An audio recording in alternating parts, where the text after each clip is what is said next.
사랑하는 영락교회 지체들에게 주 안에서 평화 인사를 전합니다. 오늘은 2024년 9월 4일 수요일입니다. 오늘의 묵상 본문은 이사야서 30장 18절로 33절까지의 말씀입니다. 오늘 본문 말씀 30장 18절부터의 말씀은 이렇게 시작합니다.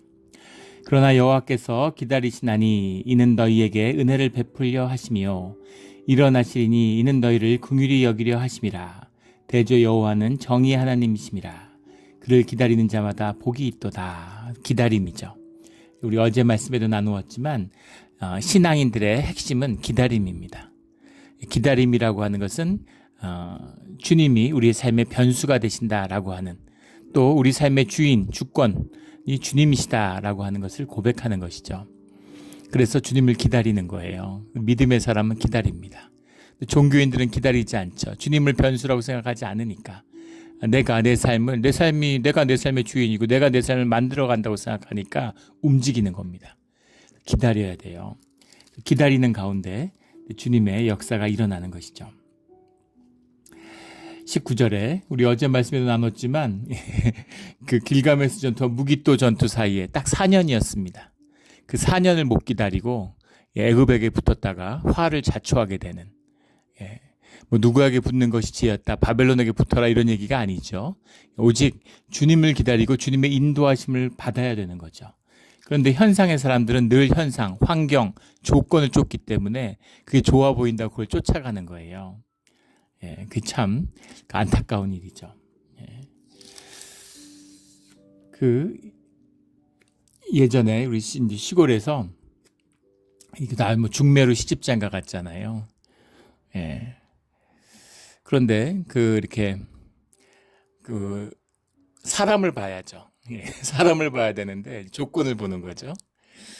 그래가지고 굉장히 불행한 결혼 생활하는 분들을 이제 어르신들이죠.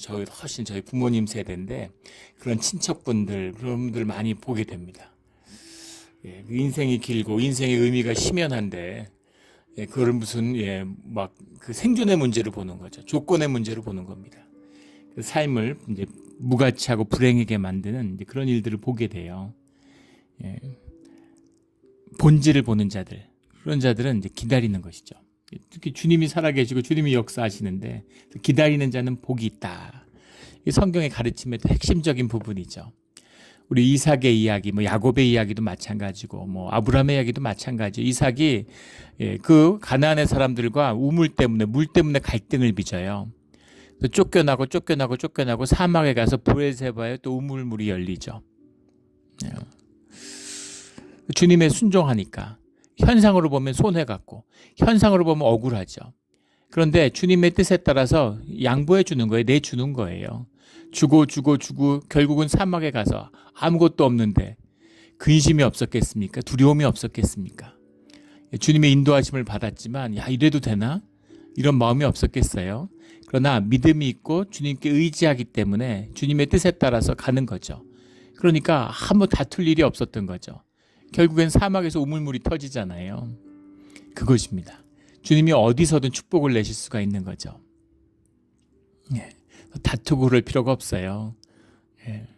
아웅다웅할 필요가 없는 겁니다. 막 세상에 없는 걸 하고 막 시간을 내고 막 뭔가 이루기 위해서 열심히 산 사람이나 잠잠하게 주님의 뜻을 따라서 안식하며 산 사람이나 나중에 가니까 오히려 안식한 사람이 더 주님 안에서 큰 복을 누리게 되는 거죠. 이런 것이 주님의 인도하심입니다. 주님은 모든 세상을 바꾸시는 분이잖아요. 세상을 주관하시는 분이잖아요.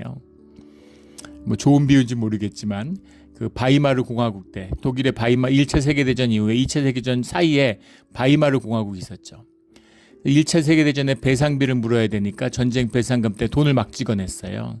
인플레이션의 대명사죠. 세계에서 거의 유일할 겁니다. 독일은 헌법에다가 재정 적자에 대한 규모를 한정하고 있어요. 정부 세칙도 아니고 무슨 법률도 아니고 헌법에다가 재정에 몇 프로 이상 적자가 나면 안 된다 이렇게 못을 박았습니다. 하도 끔찍했던 인플레이션을 경험했기 때문이겠죠. 그때 있었던 이야기죠. 형제가 있는데 형은 술고래예요. 그리고 동생은 열심히 돈을 모으는 겁니다. 근데 나중에 형이 그 마신 술병을 팔았더니 동생이 모은 돈보다 많았다는 거죠. 예, 그렇게 되는 겁니다. 이게 좋은 비유인지 모르겠어요. 그러나 주님의 뜻과 섭리 가운데서 주님이 인도하시는 길이 복된 길입니다. 그것이 꼭 현상적으로 계산이 떨어진다는 얘기가 아니죠. 결국은 주님이 복이 되어 주신다. 주님의 임재가 복이 된다라는 거예요. 그것을 만난 자들은 그게 복인 것을 알죠. 현상의 사람들은 그걸 몰라요. 그게 왜 복이냐 이렇게 생각하는 거죠. 심지어 주님을 만나도 주님을 만나지 못합니다. 바리새인들, 종교인들, 예수님을 만났는데 그토록 기다리던 메시아가 왔는데 그런데 그것에 감격도 없고 만남의 의미도 없죠. 거짓이니까. 인격을 만날 수 있는, 교제할 수 있는 그런 진실이 없으니까. 진실하지 않으면 100년을 교제해도 아무 관계가 빌드업이 안 되죠. 아마 인간관계에서 경험해 보셨을 거예요. 왜 어린 시절 친구는 몇십 년 만에 만나도 친구 같은데 세상에서 직장을 평생 같이 다녔는데도 친구가 안 될까? 진실하지 않기 때문인 거죠. 오직 진실할 때만이 인격의 교제가 일어나고 인격의 교제가 있어야지만이 관계가 형성되는 겁니다. 그 종교인들은 가짜니까 주님이 오셨는데 예수님의 말씀을 전하시는데 모든 게 그걸 만나질 못하는 거예요. 그렇게 되는 겁니다. 주님을 만난 자들은 주님을 만나지 못하니까 도대체 예수가 우리 삶에 무슨 의미가 있나 이렇게 생각. 자신들의 종교 생활에 자기들이 생각하고 있는 종교의 꿈에 걸림돌로 생각되는 거죠. 죽이려고 하고 핍박하고 이러는 겁니다. 주님을 만난 사람들은 그것이 삶의 답인 것을 아는 것이죠. 이거 비밀이죠. 그를 기다리는 자마다 복이 있도다. 할렐루야 아멘. 모두 주님을 기다림으로 주님을 만난 자마다 복을 누리는 우리 모두가 되기를 주의 이름으로 축원합니다. 이런 일이 일어나야 되는 거죠. 19절에 시온에 거주하며 예루살렘에 거주하는 백성아 너는 다시 통곡하지 아니할 것이라. 그가 내 부르짖는 소리로 말미암아 내게 은혜를 베푸시되 그가 들으실 때 내게 응답하시리라. 주님이 들으실 때 응답하신다는 것. 이거 이렇게 귀한 복이 어디 있겠습니까? 주님이 침묵하셔서 괴로운 거죠. 현상의 어려움, 조건의 어려움이 아니라 주님이 침묵하시기 때문에 어려운 겁니다. 주님이 답하시면 그러면 아무것도 아닌 거죠. 이게 우리 삶의 진실입니다. 20절에 주께서 너희에게 환난의 떡과 고생의 물을 주시나. 이걸 왜 이렇게 번역했는지 모르겠는데 환난이라고 해석한 거는 차르라는 말인데 이건 바인드, tied up 이런 거 영어로 하면 묶는다 이런 말이죠. 묶임입니다. 억압이죠. 고생이라고 해석한 라하츠라는 말도 마찬가지. 영어로 하면 오프레션, 억압이죠. 눌리고 억압된, 눌리고 억압, 노예로서 먹는 떡과 물인 거죠. 그런 거를 주님이 주셨다는 겁니다. 이게 중요한 거죠. 주님은 우리를 지켜주셔. 주님은 항상 우리 편이야. 그러니까 우리는 고난이 없지. 이건 종교인들이 하는 소리죠. 성경이 분명히 증거하지 않습니까? 예루살렘을 치시는 게 주님이에요. 주님이 아수르와 바벨론을 들어서 예루살렘을 치십니다. 종교인은 받아들일 수 없죠. 종교는 절대 있을 수 없는 일인데 살아계시고 자유하신 주님이 하시는 일이에요. 그것이 우리는 망하는 길 같지만 그것이 사는 길이다. 그게 살리는 길이다. 라고 말씀하시는 거죠. 그 고난의 비밀입니다. 이번 주중의 뉴스에서 그 한국에서 최초의 심해 잠수사라고 하는 사람 구조하고 수중 깊이 들어가서 사람을 구조하는 그 잠수사 자격증을 그 군의 그 SSU라고 그러는 그 심해 잠수사의 훈련이 있는데 특수전 사령부 안에 그걸 그 여군 최초로 해군 여자 해군 대위가 그 최초로 그걸 잠수사 자격을 여성으로서는 처음으로 취득했다는 뉴스였어요. 그런데 그 훈련 받는 이야기들 그걸 쭉 소개하는 걸 잠깐 뉴스에서 봤는데 충격을 받았습니다. 야, 어떻게 저럴 수가 있나 싶은 사람인가 싶을 정도로 매일 일어나면 10km를 뛰고 그 다음에 7km를 헤엄치는 겁니다. 상상이 되세요? 그리고 나서 막 보트 같은 거 타고 막 경주하고 보트를 머리에 이고서 막 행군을 해요. 바다에서 바닷길에서 모래사장에서 그냥 뛰어도 졸도할 것 같은데 그 보트를 머리에 이고서 머리로 그걸 지고서 뛰는 겁니다. 왜 그러겠어요? 밥을 먹는데 물에서 계속 있으니까. 근데 음식을 던져주는 거예요. 에너지바 이런 걸 던져줍니다. 그러면은 그거를 바다에서 받아가지고 얼굴만 이렇게 살짝 내놓은 상태잖아요. 거기서 음식을 그걸 입에 막 넣으면서 물에서 그 생존을 하는 겁니다. 믿어지지 않죠. 예, 믿어지지 않아요. 왜 저런 짓을 할까? 왜 자원에서 저런 짓을 할까? 예. 근데 세상에 없는 강인함을 갖게 되는 거죠. 그래서 그렇게 강인함을 가져서 뭐 할 건데? 그래서 물에 빠진 사람, 조난에 당한 사람들을 구하는 겁니다. 예. 전우를 구하는 거죠. 예. 목숨이 배가 침몰하거나 사고를 당해서 죽음의 위협에 처한 사람을 구하는 거죠. 예. 그러니까 얼마나 가치 있고 의미 있는 일이에요. 그런 의미와 가치를 위해서 그런 훈련과 고난을 마다하지 않는 것이죠. 보는데 굉장히 감동을 받았어요. 예. 근데 막 그 훈련받는 모습을 보는데 뭔가 막 뭉클하고 눈물이 날 것 같은 그 감동이 있죠. 가치가 있고 의미가 있기 때문에 그 공명을 하는 겁니다. 생명의 공명이 있는 거죠. 예. 주님이 안에서 환난과 고난의 의미가 이런 것입니다. 예. 예. 말할 수 없는 고통과 아픔과 상처의 아픔 때문에 고난받을 수 있죠. 그것을 참고 주님을 기다리는 거예요. 내 스승은 다시 숨기지 아니하시니 내 눈이 내 스승을 볼 것이며, 스승이라고 해석했는데 아마 뭐라고 해석하기가 난감했어요. 그냥 원문을 썼으면 더 낫지 않았을까 싶습니다. 야라흐라는 말인데 야라라고도 하죠.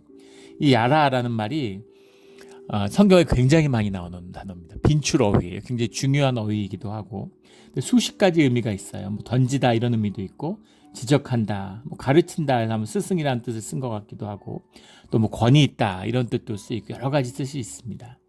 그런데 야라의 정확한 맥락의 의미는 뭐냐면 이 이사야서 30장에서의 주님을 만났다라는 의미인데, 주님을 만났다라는 의미가 무슨 아브라함처럼 무슨 살아계신 주님과 페이스 투 페이스 야곱처럼 그렇게 만났다는 의미가 아니라 주님의 임재를 경험한, 주님을 상징하는 그런 뜻입니다. 유대인들은 내가 주님을 만났다 이런 말을 못하죠. 여호와라는 걸 입에 담지도 않아요. 위대한 네 글자 이렇게 얘기하잖아요. 그분이 한없이 높으신 분이 뭐 이런 식으로 이야기하지, 여호라는 말 자체도 불경하기 때문에 입에 담지도 않습니다. 그런데 주님과 함께하고 주님의 음성을 듣고 주님과 동행하는 거죠. 다윗처럼. 주님을 뭐라고 불러요? 여호와라고 부를 수가 없는 거죠. 여호라고 부를 수 없고, 그렇다고 뭐 위대하신 네 글자 뭐 이렇게 부르기도 그렇잖아요. 그래서 야라라고 부르는 거예요. 주님의 별칭을 얻었다. 주님과 특별한 내밀한 관계가 생겼다. 이렇게 보시면 되는 겁니다. 연인끼리 뭐 부부끼리 이렇게 연애하는데 둘이 서로 뭐 이름 부르고 뭐 누구씨 뭐 무슨 홍길동 씨 이렇게 부르면은 무슨 그렇잖아요. 관계가 어색하게 느껴지는 거죠. 뭔가 내밀하고 친밀한 호칭이 필요한 거죠. 그래서 뭐 우리 댕댕이 뭐 이런 식으로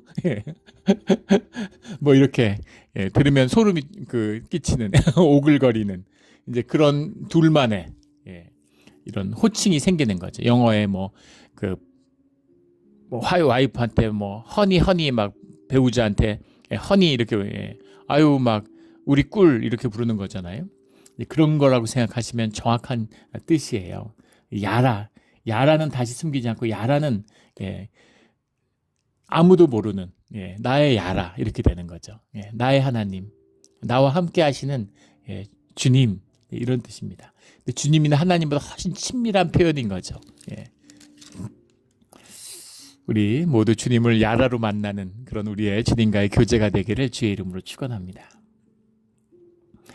21절에 너희가 오른쪽으로 치우치든지 왼쪽으로 치우치든지 내 뒤에서 말소리가 내 귀에 들려 이르기를 이것이 바른 길이니 너희는 이리로 가라 할 것이며. 말소리가 귀에 들려. 이게 주님의 인도하심이죠. 양치기의 모습을 이제 표상하고 있는 겁니다. 양을 치는데 앞에서 가면 보고 따라가면 되잖아요. 근데 앞에 있지 않고 뒤에 있는 거예요. 인도자가 앞에 있는 게 아니라 뒤에 있으니까 눈으로 보고 따라가면 쉽잖아요. 근데 인도자가 뒤에 있고 난 앞으로 가는데 뒤에 있는 인도자의 뜻에 따라가야 되는 겁니다. 기가 막힌 비유죠. 이래서 신앙이 어려운 거예요. 이래서 신앙이 어려운 겁니다. 남아공의 그 아파르헤이트라고 하는 인종차별 정책을 종식시킨 넬슨 만델라 대통령이 있죠. 그래서 이제 그 흑인들이 절대 다수인 사회니까 백인 정권을 무너뜨리고 흑인 정권이 들어섰을 때는 피바람이 불 줄 알았죠. 놀랍게도 만델라 대통령이 이 흑백의 화합을 추구하고 그런 가해자들을 용서했습니다. 본인이 40여 년을 감옥에 있었는데 그 원한과 서름을 뭐라고 말할 수 있겠어요. 근데 그걸 용서하기 때문에 뭐 거의 세계 정치계에서 성인처럼 돌아가셨죠. 추앙받았죠. 근데 이분이 어렸을 적에, 근데 이분이 뭐 40년 넘게 감옥에 갇혀 있었는데 어떻게 그 영향력이 있어가지고 그 평화롭게 그 정권 교체를 이뤄내고 또 그런 그 남아공의 대통령이 될 수 있었을까? 그게 미스테리죠. 근데 그분이 무슨 얘기를 하냐면 당신의 리더십의 비밀이 뭐냐? 이렇게 기자들이 물어보니까 당신 아버지가 족장이었다는 거죠. 뭐 그런 많은 그런 그 촌락 공동체니까 남아공 사회가 시족 공동체의 족장이었는데 아버지가 자기에게 어릴 때부터 해줬던 목자의 리더십에 대해서 가르쳐줬다는 거예요. 목자는 절대 양 앞에 가지 않는다. 그걸 명심하라고. 그래서 항상 양 무리의 뒤에 서는 거죠. 기가 막힌 리더십입니다. 그래서 어디 다른 자리로 가는 양이 없나, 어디 길 잃은 양이 없나, 뒤처지는 양이 없나 이런 걸 보면서 뒤에서 걸어가는 거죠.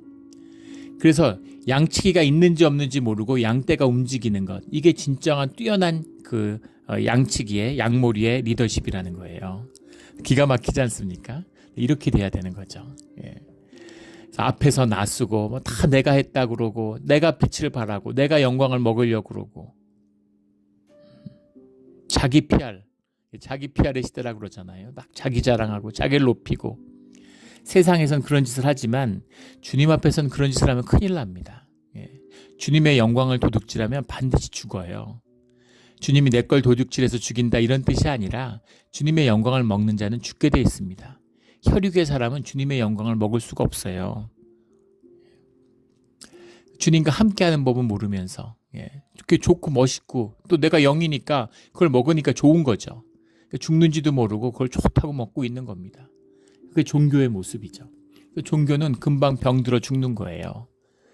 처음에 영으로 시작했다가 육으로 끝맺는 비밀이 여기에 있습니다.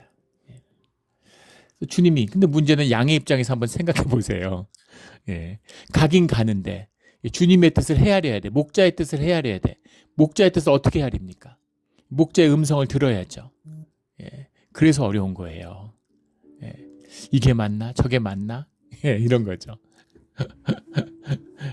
거기다가 앞으로 100m 뭐 내비게이션처럼 말로 목소리로 들려주면 그럼 좀 쉽겠죠. 쭉 가다가 어디서 우회전해 이런 식으로 그렇게 하지 않는다는 겁니다. 그래서 어려운 것이죠.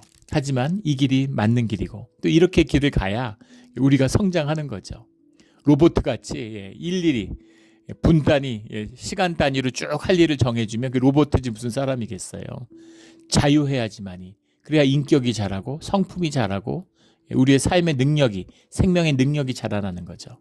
이게 주님이 우리를 인도하시는 길이고 방법입니다. 23절에 내가 땅에 뿌린 종자에 주께서 비를 주사 땅을 먹을 것이며 내가 땅에 뿌린 종자 주님이 비를 내려서 주님이 키워주세요. 햇빛을 주시고 비를 주시고 재해를 막아주시죠. 그런데 우리가 땅에 종자를 뿌려야 되는 겁니다. 주님이 종자도 뿌려주고 어디 잘 자란 거 그냥 주시지 그렇게 하시지 않는다는 겁니다. 처음엔 그렇게 하실 수도 있죠. 그러나 주님이 우리를 인도하시는 뜻이 그게 아니에요. 그 신앙의 길이 점점 더 힘들어지는 면이 있습니다. 표현이 좀 애매한데 그 주님의 음성이 점점 커지는 게 아니라 점점 작아져요. 당연하겠죠. 연인을 생각해 보세요. 처음엔 한 5m 떨어져 가지고 이렇게 얘기를 해야 되니까 큰 소리로 얘기해야 되지만 귀에 대고 얘기하면 속삭여도 되는 거죠. 점점 작은 소리로 얘기하고 우린 점점 더 귀를 열어야 되는 거죠. 세미한 음성에 귀를 기울여야 되는 겁니다. 주님의 길을 따라간다는 것이 쉬운 일이 아닌 것이죠. 그러나 또 그 길은 쉬운 길입니다. 그 길은 세상의 길과 대비한다면 쉬운 길이죠. 왜냐하면 주님이 인도하시는 길이기 때문인 거죠. 24절에 밭 가는 소와 어린 나귀도 키워 새스랑을 까부르고 맛있게 한 먹이를 먹을 것이며 주님의 복이 임한 자리인 거죠. 맛있게 한 먹이라고 해서 그랬는데 하미츠 베릴이란 말이에요. 하미츠 베릴이란 말이 하미츠가 하메츠에서 왔는데 시즌, 솔티드, 소금을 섞었다 이런 말이고, 베릴이라고 하는 것은 이제 발랄이라는 말에서 왔는데 믹스, 섞는다라는 말입니다. 그러니까 이런 뭐 귀리, 보리 이런 거 있잖아요. 곡식을 섞어서 거기다가 소금을 섞어서 주는데, 이건 이제 아주 그 소와 어린 낙이 밥 가는 소잖아요. 소가 힘들 때, 이럴 때 주는 거죠. 저희 어렸을 때 시골에 가면 진짜 시골도 켜켜이 시골이었는데 할아버지가 농사 지시니까 소를 먹이셨어요. 소를 먹이는데 그때 그 양귀비, 대마 이런 게 이제 키우는 겁니다. 양귀비는 아니었던 것 같고 대마였던 것 같은데, 대마를 이렇게 해가지고 그것을 삶아가지고 여름에 소한테 주는 겁니다. 그럼 소가 그걸 먹으면 여름에 막 힘들다가 기운이 불끈하는 거죠. 어린 시절에 근데 그런 걸 봤던 기억이 나는데, 이걸 할아버지가 아주 자랑스럽게 설명해 주셨던 기억이 나요. 특식을 주는 거죠. 이 특식이죠. 그런데 소나 나귀는 풀을 먹잖아요. 근데 곡식을 주니까 얼마나 맛있겠습니까? 근데 거기다 소금을 섞어 주는데, 시골 같은데 그 나귀 같은 거 키우면 이렇게 암염, 소금 덩어리 이런 거를 이렇게 축사에다가 놔두죠. 그러면은 수시로 그걸 이제 핥아 먹어요. 소금을 먹어야 되는 거죠. 근데 그 소금을 그 곡식하고 섞어서 먹이니까 뭐 이런 특식이 없죠. 이런 거를 먹는 모든 피조물이 다 주님의 질서 안에서 기쁨을 누리는, 이게 주님의 창조 세계잖아요. 인간이 시원찮아서 모든 피조물이 고통받고 있습니다. 로마서 사도 바울의 고백처럼 모든 피조물이 하나님의 아들들이, 자녀들이 나타나기를 원하고 있죠. 기다리고 있습니다. 세상을 아름답게 잘 다스리면 세상의 모든 동물들이 다 아름답게 평화를 누리고 다 기쁨을 누릴 텐데, 인간들이 이기적이고 서로 죽이게, 인간끼리도 서로 죽이고 싸우는데 더 말해 뭐 하겠어요. 그 유엔에서 발표를 하는데 아프가니스탄에서 이제 굶어 죽는 사람이 나오는 거죠. 세계 해외 원조로 살아가던 나라가 원조가 다 끊겼으니까, 탈레반이 장악하니까 이제 원조가 다 끊긴 거죠.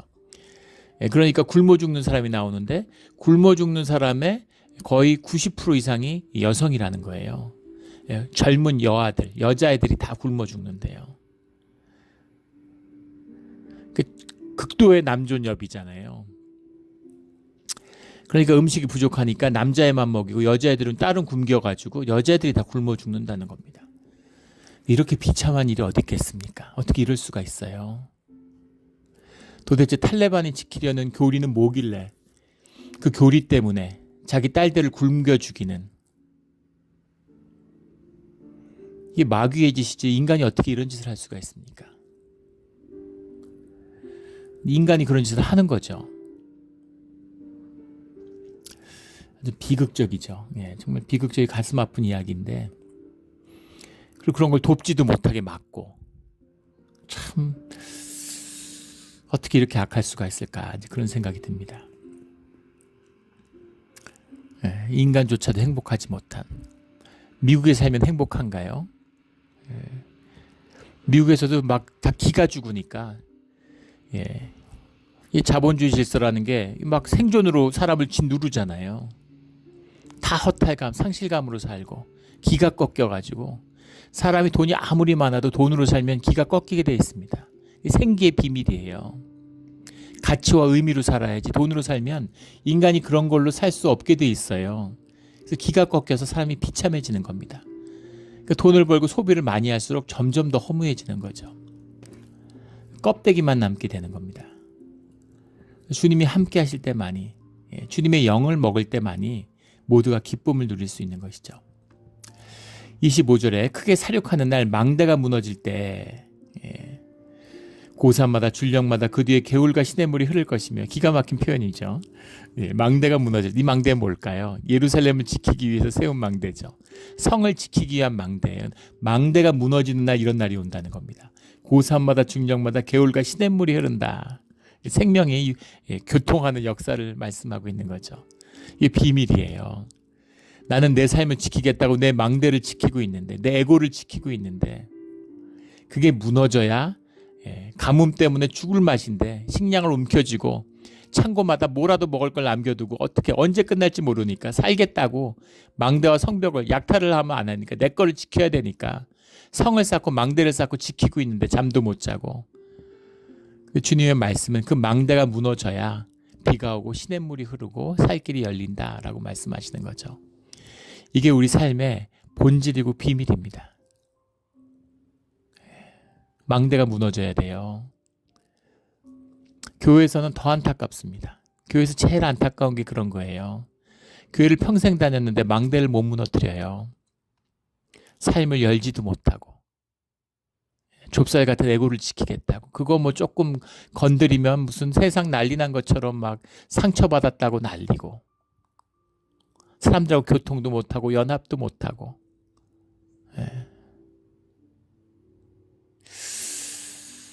제일 안타깝죠.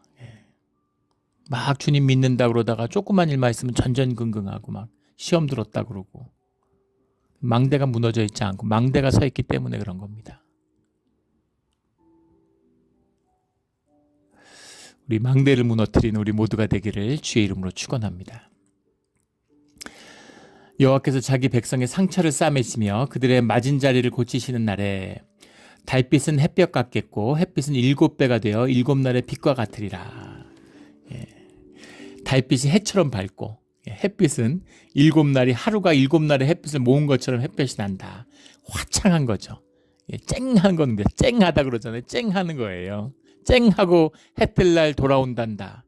예전에 이런 유행가가 있었는데 이 유행가를 아시는 분들은 제가 아주 어렸을 때 초등학교 때 들었던 음악이니까 상당히 이제 연습이 있으신 거죠.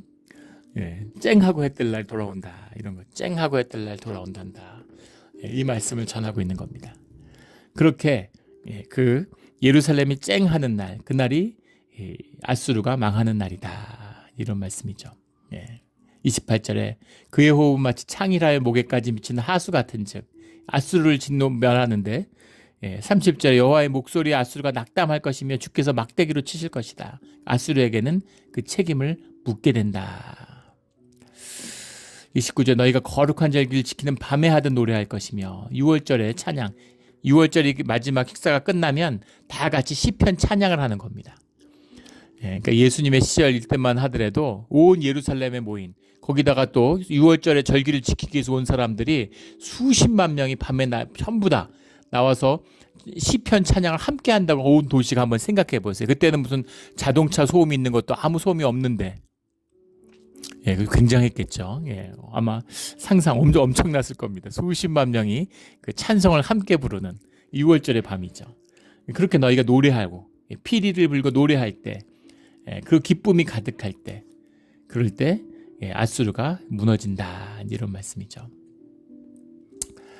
우리 삶의 망대를 무너뜨리고 주님의 복된 길을 여는 우리 모두가 되기를 주의 이름으로 축원합니다. 호흡이 창이라여 목에까지 미치는 하수와 같은지 와디죠. 메말랐는데 비가 오면 물이 콸콸 넘치는 거예요. 개울물처럼 물이 흐른다. 모든 것이 비에 달렸다. 그러니까 이거 하늘의 은혜로 받아들이니까 이걸 그런 이제 그 유다와 이스라엘과 가나안의 그 이미지로 표상을 하는 거죠. 얼마나 신기했겠어요. 완전히 메말라서 풀 한 컵씩 없이 마른 사막과 같은 강바닥에 비가 오니까 강물이 흐르고 그러면 이제 풀들이 자라고 이런 것을 말하는 거죠. 33절에 대저 도벳은 이미 세워졌고 또 왕을 위하여 예비된 것이라 깊고 넓게 하였고 거기에 불과 많은 나무가 있은즉 여호와의 호흡이 유황 개천 같아서 이를 사르시리라. 왕을 사르겠다. 이 왕은 아수르의 왕이죠. 세계 제국을 이루는 아수르의 왕을 유황불에 사르는 날이 온다. 근데 도벳이 이미 세워졌다. 이 말씀이 재밌는 말씀이죠. 도벳이 세워졌다. 타페테흐라는 말인데 타파스라는 말이 원형입니다. 타파스라는 건 홀드, 붙잡는다. 집어 내리 누른다 뭐 이런 뜻이에요. 타파스라는 게 머리를 딱 잡아서 이렇게 땅에다 탁 이렇게 대는 거 이런 겁니다. 타페테흐라고 하는 타페테흐란 도벳이 뭐냐면 그 흰놈 골짜기의 제단이죠. 비극적인 이스라엘이 이제 망한 이후로도 맨날 언급되는 그런 것이죠. 흰놈 골짜기에 그래서 이제 몰록신, 이게 이제 아수르의 신이잖아요. 시리아의 신이기도 하고 암몬의 신이기도 하죠. 이 몰록신의 제사인데 몰록신은 아이를 좋아하는 거죠. 그래서 아기를 바쳐요. 그래서 흰놈 골짜기가 예루살렘의 이제 그 동쪽 끝 밑에 예루살렘 동쪽 장벽의 끝에 있다는 거죠. 한 2km 된다고 하는데 주님이 이제 십자가에 못 박히신 그 골짜기이기도 하죠. 근데 여기서 이제 발굴이 이루어졌는데 아이 유아 해골이 한 2만 개 나왔다는 거 아니에요? 끔찍한 곳이죠. 몰록 숭배. 이게 얼마나 참 생각을 해보십시오. 아이들을 바칠 때 부모는 어땠고 어땠겠습니까? 그 울부짖는 아이의 그 음성과 이런 게 그 얼마나 끔찍했으면 게헨나라는 말이 흰놈에서 나왔다 그러잖아요. 지옥이란 말이죠. 지옥인 거죠. 이거보다 더 끔찍할 수는 없는 거죠.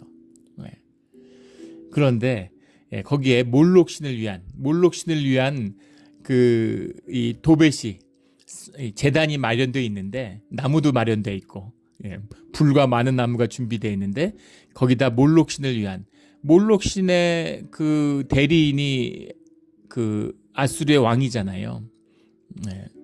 그런데 그러니까 사실은 그 왕에게 바쳐지는 거죠. 이름은 몰렉에게 바친다고 하지만 근데 제사를 받던 네가 거기서 너가 제물이 된다 이런 말이죠. 제물을 받던 거기다가 처음에 전쟁하러 가면 신의 전쟁이죠. 고대의 전쟁이라는 건. 그래서 제단을 쌓고 먼저 제사를 드리고 전쟁을 시작하는 겁니다. 그래서 제단을 쌓았어요. 근데 그 제단에 너를 제물로 불사르겠다. 이렇게 주님이 말씀하시는 겁니다. 이 역사, 이 아수르에 대한 그 처벌의 역사가 바로 야라, 주님을 만난 이스라엘의 기쁨의 역사로 풀어진다 이런 이야기죠. 주님을 높이고 주님과 하나 될 때 원수의 권세가 꺾이는 거예요. 이 비밀이 깊습니다. 우리 깊은 비밀을 깨달아서 삶에서 승리하는 우리 모두가 되기를, 주의 자녀들이 되기를 예수 그리스도 이름으로 축원합니다. 아멘. 기도드리겠습니다. 하나님 아버지 감사합니다. 귀한 말씀 주시니 감사합니다. 주님의 음성을 듣지 못해서 광야를 방황하는 우리였습니다. 주님의 음성에 귀 기울이며 주님의 뜻에 합하는 주님의 임재 가운데서 주님을 야라라고 부르는 주의 자녀의 삶을 열어주시옵소서. 감사하며 예수 그리스도 이름으로 기도드렸습니다. 아멘.